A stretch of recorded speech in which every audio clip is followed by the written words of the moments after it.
Welcome back to iHeartRadio. So bad it's good. Today we have one of my heroes. This guy knows how hard I geek out on him because I just have to tell you, you guys know my love of Entertainment Tonight since I was a little kid. That was my show at Kansas growing up, 6 p.m. I had to watch.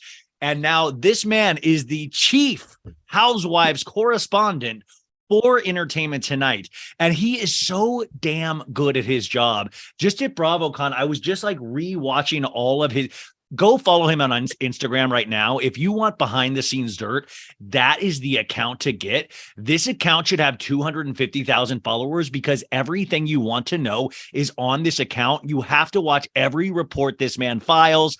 I love him. So Bryce Sanders, welcome to the show again. Thank you so much. Wow. What a setup. What a plug there. Thanks for having me. It's not even a plug, but if you truly geek out, you need to see your page, and it's like all there on your Instagram, let alone, I love that Entertainment Tonight has a chief housewife. Look how far we've come as a Bravo nation.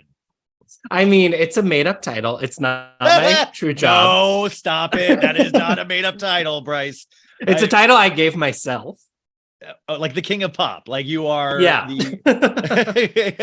Well, I mean, you were on here one time before and you talked a little bit about your start, but just to give everybody, if they, hadn't listened that many years ago, what was your start in terms of journalism and then coming to Entertainment Tonight? Yeah. So I went to school for journalism, decided hard news and local news was not the vibe for me. Then I worked at a place called Newsy, hosted videos that were like recapping television shows, which really opened the door into this world. Made a pit stop at BuzzFeed, where I wrote pop culture stories before landing at ET 7 years ago. 7 years ago, and you survived the pandemic, and you said you didn't love hard-hitting news, but isn't it funny that now in the last couple of years, housewives have become hard-hitting news in a way? I will say I still like that element of it. I don't like the having to knock on someone's door on the worst day of their life, sort of moment that local news brings. But housewives, like anything that is happening in their lives and the public is getting a window into, they've opened the door. They're willing to share. Well, maybe not willing to share, but they're forced to share. So it's a little different territory than, an average everyday person in like Omaha who's just gone through some tragic event. Yeah, forced to expose their life to TV. Yeah, it's different than asking Andy, what do we have coming up in terms of Roni and the yes, yes, but it's a little different. Bryce does. I want a full sit down 2-hour interview with Bryce and Andy because he gives the best Andy interviews of people that I've listened to, because you know how I geek out on Andy. You really, truly, I think, get more out of Andy than most people do. And I was first off, what was your preparation going into BravoCon, which is just, that is the event in terms of you can get 1,000 interviews if you want. Well, how do you prep like Rocky for that? The kind of, I guess, in a journalistic sense, kind of. Yeah, it was something like 100 some odd interviews in a weekend. And I started the weekend and ended the weekend with Andy. So we got like Andy twice one-on-one, which was cool because it was set up for the weekend. Then let's talk about everything that came out this weekend or didn't come out this weekend. But I had like a 12-page research document. I shout out to Bravo and the PR team there. They really had everything organized to a T. Like we knew what order people were coming back in that press room, who they were going to be talking to, who they were walking with, the hours in which they were likely to appear there. So everything was so organized, which really helped with the preparation of like, okay, I know how much time I'll have with these people, et cetera, et cetera. How much of your job is with all that preparation still thinking on the fly of taking what happens and then like, oh, this opens up this door now? It's probably a 70-30. Like you need to be 70% there, have an idea of, what's going to be news, but then you have to have that 30% of, oh, they just made an announcement we didn't know was going to happen right before you walked back here. Or your co-star just told me this thing that you need to respond to now, and navigating that sort of. Was there any bad news you had to deliver to a housewife of somebody saying something bad? I remember you asked Vicky about Ashley Darby saying that she was the rudest housewife she had encountered. Yes. But like, was there anything that you had to deliver, like that you were like, oh, this is going to be a whammy? Not at BravoCon. That happened when I interviewed Whitney and Heather on the same day, ahead of the Salt Lake City premiere. Because Whitney was essentially kind of scorched earth on Heather. It seemed like this friendship is over, and that seemed to be news to Heather, which then I broke to Heather, which was very uncomfortable, but part of the gig. At BravoCon, it was so celebratory and everyone was so excited to be there. The tougher interviews were like the whole New Jersey cast situation. And like I had to ask Joe Gorga about Teresa. And then when I talked to Teresa, I had to say, Joe said this thing, which Joe, I think, kind of sarcastically said that whatever Teresa wants goes moving forward. And I told Teresa that, and she took that as very genuine and said she loved that was his point which tracked for, it's Teresa's definitely. World. Yes. So like there wasn't any like, I didn't make anybody cry sort of moments at BravoCon. Was there one thing like, cause I got to meet Kathy Hilton and like at a DirecTV party the night before, and I pushed out on asking a question that I wanted to ask. Is there a lot of those moments in doing what you do of stepping up to that precipice and then walking it back because you're looking directly in their face and going, I don't know if I can ask about Lisa Rinna and if she's lying in the Sprinter van? To an extent, you have to remember these are human beings and they're not just like there to get battered down with questions. So it's finding the way in that makes sense to ask those questions. Like, one, you should ask the hard questions, but the human component is figuring out a human way to ask those questions. So I didn't shy away from asking anybody anything. There's I don't think people understand that red carpets are so chaotic and that you do not have unlimited time with these people. There's truly, you ask it. It's not like Frost. It's not Frost Nixon. You're not doing 3-hour in-depth interviews. Like you're standing there and often on your second question. So maybe 30, 45 seconds into talking to them, somebody's tapping you on the back being like, wrap it up. And then you're playing this game of how long can I get away with asking questions before this publicist really, rips the talent out. I mean, it seems like such a delicate balance, but I think you handle it so well. And you seem like such a nice person that I think that's why you can ask but that's why I fooled everyone. Yeah, you fooled everyone because I think that's why you can get in really good questions because you have a very trusting face and you are very kind, it seems. So not that you're not like that in real life. I wanted to talk about how big of a fan are you still of these shows? As you have to do this for your job, it gives you a different perspective on things. I mean, are you still excited to sit down and watch Salt Lake tonight? Are you still how do you feel right now? Yeah, I'm still excited. It's kind of a chicken or the egg sort of thing at this point of was I a fan before this? Or but I still enjoy it. I haven't been turned off by it. And I get access to the episodes early, but I often don't watch them until they air on TV because I kind of like to be in the moment with everybody. So I really only watch them ahead of time if I'm going to talk to somebody and I need to know the context of that week's episode or something. Now, I talked to you a long time ago when I think it was it's either 2 Beverly Hills seasons ago when they were on the Zoom reunion or last season. I mean, and I think it must have been last season. But it seems like it's not slowed down in terms of intensity and in terms of just it got huge ratings. So you got to speak with Lisa Rinna, Kathy, and Erika, who all of a sudden the whole plot line geared and shifted towards for the very end of the season. Is there a personal feeling you got from speaking to each one of these ladies where the truth lies? Because Lisa Rinna and even Brandi Glanville, you guys, you have this clip with Brandi Glanville, which I really think is very telling. You asked who do you believe? And Brandi goes, well, Rinna's not a liar, but we never heard what Rinna still has never told us what she said. And I thought that was such an interesting quote. Where do you stand on this? And are you allowed to take a stand or opinion? Yeah, I think I can take to a certain point. Yeah. I think Rinna's telling the truth for the most part. I don't agree with the way she's navigating the aftermath, which I think is the bigger issue, because Kathy, in the moment at Kyle's house when they were there, didn't really deny anything Rinna brought up in that moment. So I think maybe, and as like, stories get retold, they get embellished, they grow, lore is bigger. So like the more Rinna's talked about this or been asked about it, her memory maybe is focusing on these moments that have just grown.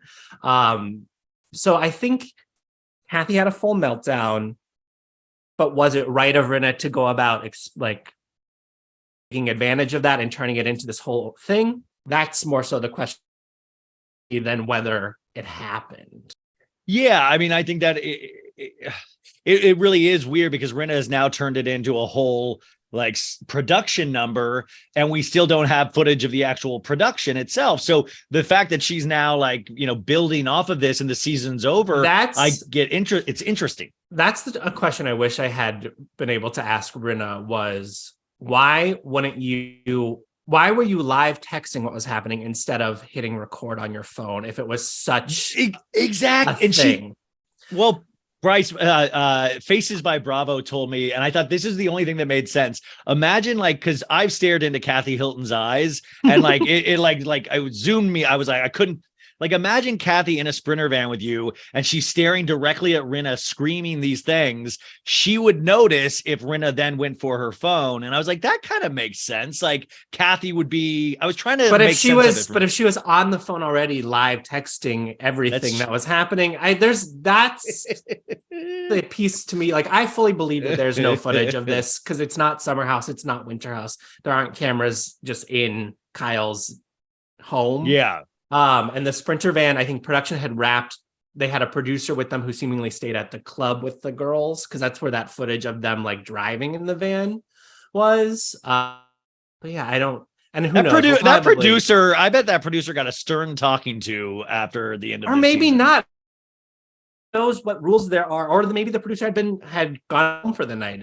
There's a lot of that sort of making of the sausage that we'll never have full insight into. Do you like to know, I mean, because you're privy to things that we aren't about the making of the sausage, does it ruin things for you sometimes? Or because I feel like people like you, or even now, sometimes me in certain situations, I know certain information that I wish I didn't know because it ruins the narrative of sometimes the show. How much of that does that play in for you? It doesn't, for me, to me, it gives me perspective, and that I think maybe that's also what contributes to being able to treat all these people like humans when the full audience sees them as less than. This is a group of women who would not be spending this level of time together, and often no time together, if it were not for the confines of this show and the kind of produced reality that goes into these shows. And so I'm able to pull back and kind of, one, acknowledge what everybody brings to the table and the value they bring to the cast. And two, see the kind of gray area wiggle room of some maybe ethical, moral choices that are made, that are, I think the audience very much likes a hero, villain, black and white level of storytelling. Yeah. But that's not real life. I was able to speak to Crystal recently, and I mean, she said, it's so funny what your point of, we treat them sometimes less than human because it's like a WWE wrestling match. And I said, Crystal, can you get in the room with these ladies again for another season? She's like, oh yeah, I mean, we can totally get in the room. Like we talk and all. She seemed like, yeah, we can totally do it. And I was like, how could you possibly get in the room after this season? I mean, this would be, and she was like, no, I mean, we text and we talk. And I was like, interesting. Well, yeah, that's the whole thing, is the reality we're presented on the shows isn't often or always the reality that the women experienced themselves. But I don't want to say it's fake, because it's not fake. No, it's but just they're having to distill things down into a narrative format and present us with as much information as we need to get the story they want to tell. Whether that is the full story is always the question. you did a interview recently with Paige and Sierra about Winter House, which I loved because I was so proud of Sierra for answering your question about Austin. And she answered it in the way that I wanted her to answer, where she was like, you'll see after Winter House, it is done. We are no longer a thing. I mean, and it seemed really definitive. She said they're not even, she doesn't even consider him a friend, which Love to me it. was Yes. the big thing. Yeah. That was so huge. I was sitting there watching your clips and I was just smiling ear to ear. I was like, we got the answer that I wanted. Have you watched this season of Winter House? I have, yeah. What do we think of Corey, the new guy with the pearl necklace? What do we think of his games on trying to get Crypto Lindsay? Well, Crypto Lindsay, I have so many questions about this. Like, just her getting casted is fascinating to me. Jason slid in your DMs and you wound up on a reality show. That's that story. Isn't that's hope for so many Bravo fans out there, right? Corey, what's interesting is like Corey was originally tested for Southern Charm, turned down the opportunity to do Southern Charm because he thought he was going to be on Big Brother. Then the Big Brother opportunity fell through, and then he wasn't on Southern Charm. So he's been like in Craig's universe for a long time. And so I think that's why it's working the way, like, he just fits in. He feels the right vibe of that show. The game or non-game or reverse game he's playing with Jessica Crypto Lindsay and it's working. It's working. Been to me the most interesting thing to watch this whole season is like, oh, what a masterclass in manipulation. And then Kyle Cook, I think I forgot where he said, maybe it was Watch What Happens Live. He was like, dude, that's old. Like, of course, we all know that way to do. Oh yeah, women. That's like, old news. I was like, this seems like we're being presented as if it's not common and it's new information.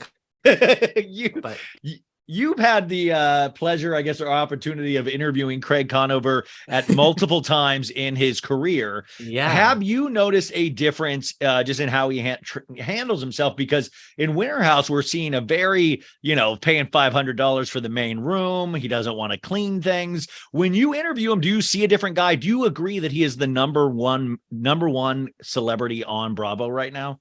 I know that Craig is the nicest Bravo celebrity in my experience, like just the kindest person. And I do believe he tests very well, which is what he's like referring to as this Q score thing, which is like audience testing they do at the end of every season to see how viewers feel about these people. I don't know that I think Andy Cohen's the number one guy on Bravo.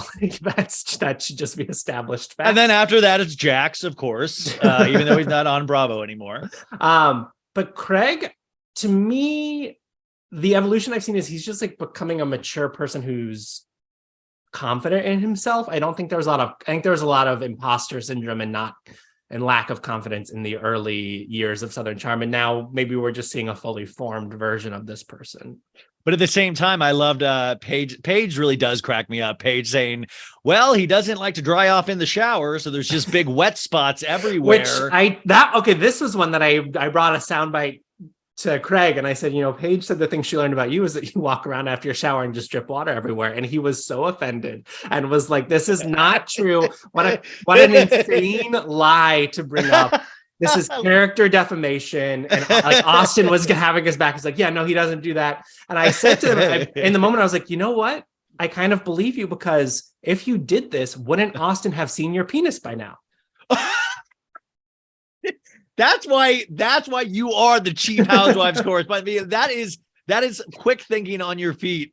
Is there one interview that everybody talks to you, right? Is there anybody that said at BravoCon, I'm not talking to Bryce Sandra? No way. Like, Lisa Rinna was a question of if she was going to come over or not. That was a whole thing. But she did, and you got it. She did, You even mentioned the booing at the BravoCon panel, which, did you watch the BravoCon? Were you there for the Great Stampede of 2022? No. So I was in a press room in a window for most of the weekend. Like, I didn't really experience the convention the way people who attended did. So I didn't see it. I saw the clips. And so that's why we were able to ask about it. But yeah, that was one where she walked over and she was like, oh, one of the many I've blocked, which she made good on her word and unblocked me right after that. But that was the only person who it was like a question of, is she going to talk to us?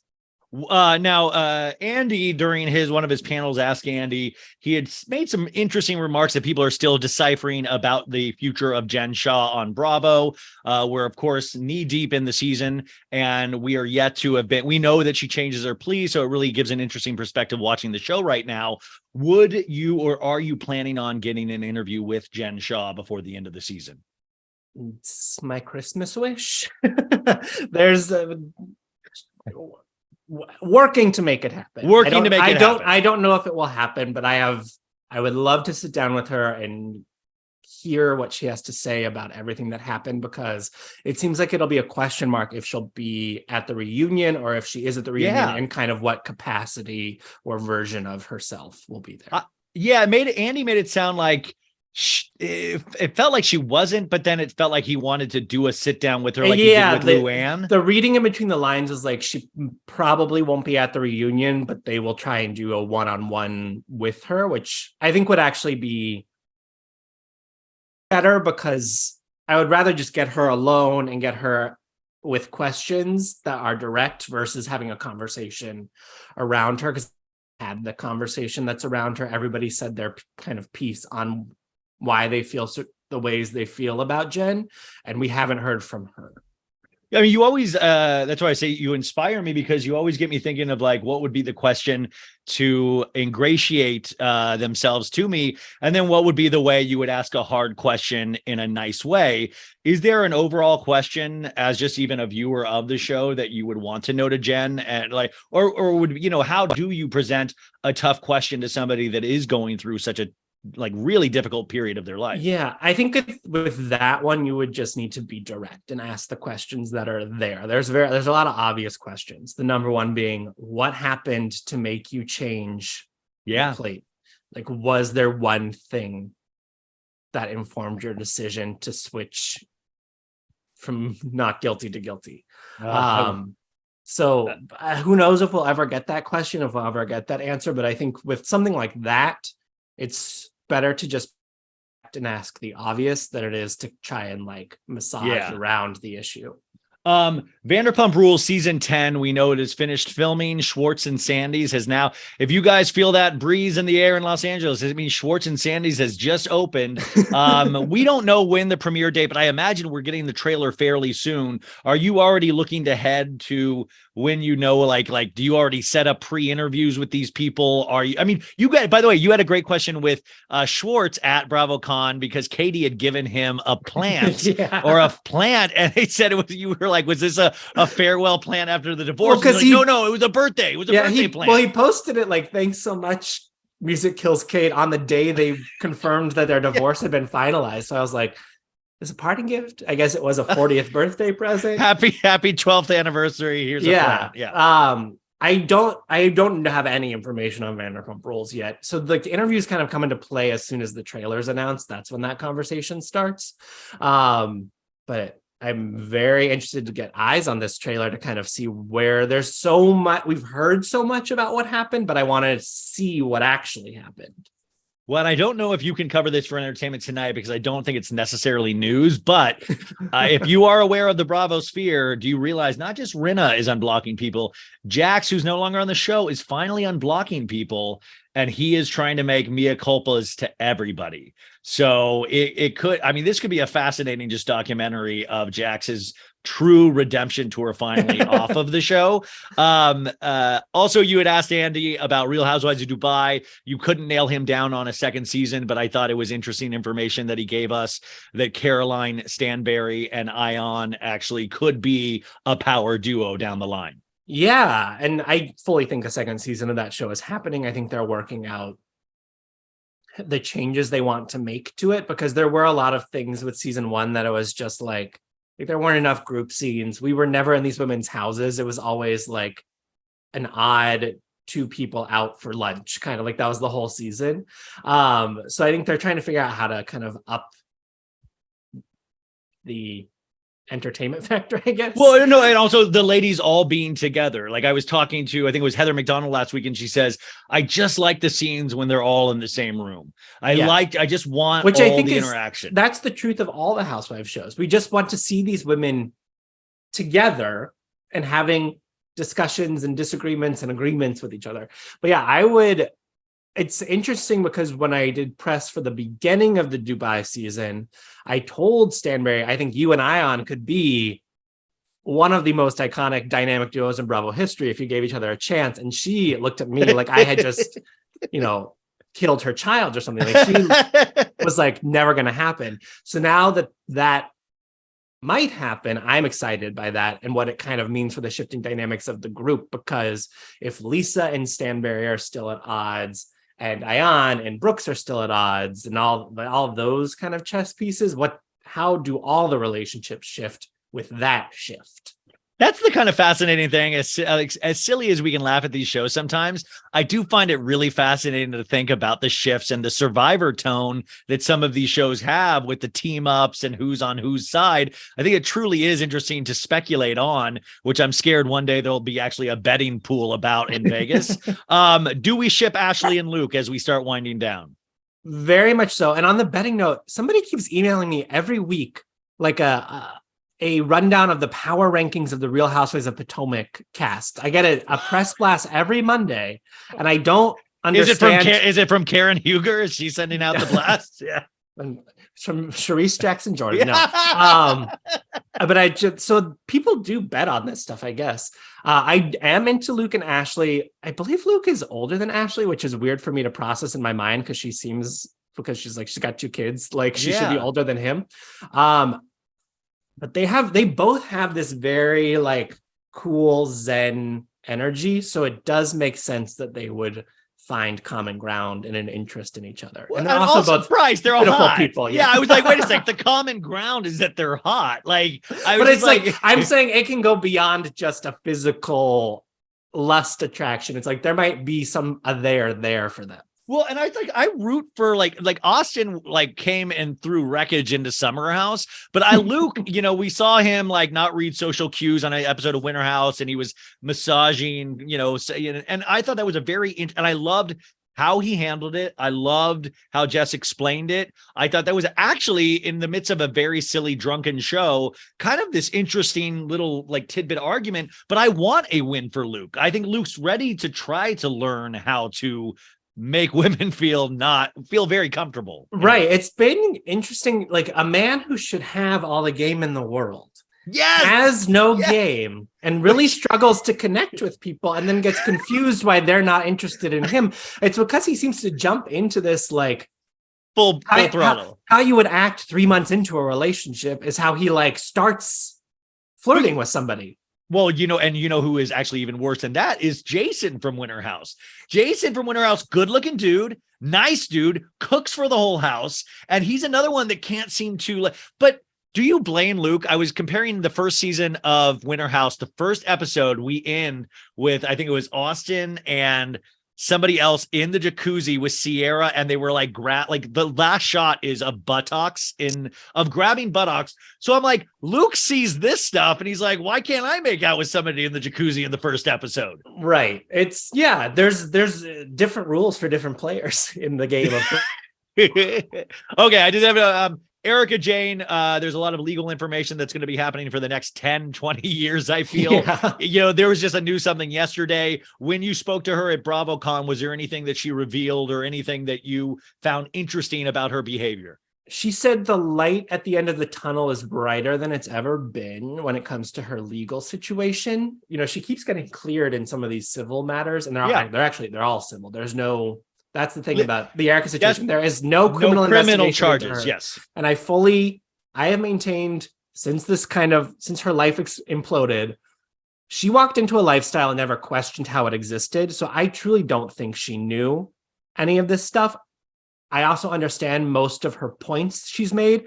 It's kind of the Rinna situation where it's like, you might be right, but your delivery is very wrong. But doing what you do, how important delivery is. And that's why, would you recommend, I guess it's them being them, but them being them makes people root against them. Yeah, I think she just needs to back. She's very defensive of herself, which I understand. If you're under attack, it's going to be your natural instinct to be defensive. But to say, when Andy's like, so you're fighting for the earrings, add the explanation of, I'm doing that because if that earrings are like proven to be part of this case, and that implicates me in the case. So I'm trying to protect myself because I had nothing to do with that. She needs to provide the context for her points, and then people, I think, would give her a little more grace. The issue is she says yes or no and doesn't provide the context for a lot of her stuff. We're on appeal for legal reasons. We're on appeal. And she kept saying that, and I'm like, Andy, ask the follow-up question of what does that mean? Because at home, we just she would just keep repeating it, which I think is more. That's also the complication of lawyers have gotten involved, have told her the box she can play in and the line she has to stay within. And so I think there's a lot of that too, of she fears saying too much because then that can be used in court against her. Finally, in 2023, Bryce, what do we have to look forward to? Vanderpump Rules. What else is coming up that we get to look forward to down the line? We have a season of New Jersey, which is said to be like one of the best New Jersey seasons of all time. Which means it's the worst for them as family, yeah. Yes, but apparently that was interesting to me at BravoCon is most of the women said it is not a Teresa versus Melissa season. All that comes up in the final act of the season. So there's some other major drama playing out before we get into that stuff. We've got OC with Tamra Judge. And Taylor. And Taylor Armstrong. I'm interested to see how Taylor navigates that group. I'm excited to see Tamra back in action. She invented the Housewives game as we know it. It does not get the credit she deserves for creating the genre, because before she joined, people were not. It was just like watching women individually. She created this group dynamic that we know Housewives for. We'll have our new New York cast and hopefully news on the Legacy show soon. I very mixed reactions to the New York casting. I think people need to let's wait and see what they deliver before we judge them. But see, that's why I think we're bad. That's one of our weaknesses as a Bravo audience, is that we do seem to judge things now so quickly. We have not watched one piece of footage. We just got a cast announcement and we started tearing at it immediately. And I think it looks representative of New York. They seem to know each other and they all seem to be big personalities. So take it as if it's a new show and not replacing your old favorite show. I don't know. There's so much. You got Girls Trip season 3. We've got, which looks like the Leah McSweeney redemption tour. I'm excited for her to have that. With Elephant Dung. Yeah. Elephant Dung, which she told me there was a mud fight. There was not elephant poo fighting. We've got that. We've got Beverly Hills will go back into production. Yeah. Do not believe all the stuff of like being put on pause and all that. They're just we have gotten so used to them going right back into filming.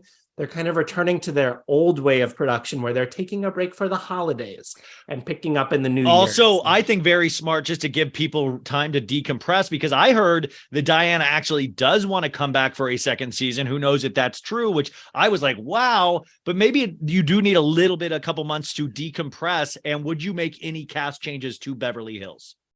So I kind of want to see this group one more time. I think there's stuff to still figure out between them. I do think they'll shift it around a little bit. I don't know that Diana will come back. We'll see. It would be interesting to see her in a second season now, knowing she had like no concept of what she had signed herself up for, it seems. So no, I think she thought the show would be great, and I think she enjoyed doing the show. I don't think she had a concept of the audience. Yes, I think she enjoyed filming the show. I think it going out in the world was different for her, and she's sending cease and desists and suing a bunch of people for I love you, Diana. I love you. I love you, Diana. So that would be interesting. Atlanta's back in production, and Drew told me she's really trying to get Portia to at least pop in for some appearances. We'll get Portia. You said Drew #forgiveness with Sheree, or she said # something. Interviewed her. Yeah, Drew and Sheree seem like they're in a good spot. It was like it's very much Marlo and Sonia are now and they're like everybody's not gelling with them. So I think there's good dynamics at play there. There's room. So the state of Bravo is very strong for 2023. So we have so much to look forward to. And I'm telling you guys, Entertainment Tonight is a cultural staple. It just really is. And it continues to be. But I'm telling you, this man, his Instagram account, I hate when the kids say fire, but it's fire. What's coming up for you besides Entertainment Tonight? Would you ever do a book? Would you ever, are there personal goals work-wise that you have for the new year? No. No, okay, we'll keep doing. We'll ride the momentum that, like, the pandemic was weirdly really great for what I do because I had way more access to people than ever before. So just more interviews. I don't have the time or the mental bandwidth to take on any other projects right now. Well, that is not the answer that I thought I would hear. And I'm glad you're not pushing tummy tea. You're not doing anything. You're just no. Okay. Well, I'm telling you guys, this is the guy to follow on Instagram. I eat his stuff up. I am such a fan of this dude that I am sometimes more of a fan of him than the people that he talks to on Bravo, which says a lot. So thank you for your service, Bryce. Thank you for coming back. And I just think you're a true treasure in this Bravo world. And I can't wait to see what else you do next. Well, thank you for having me.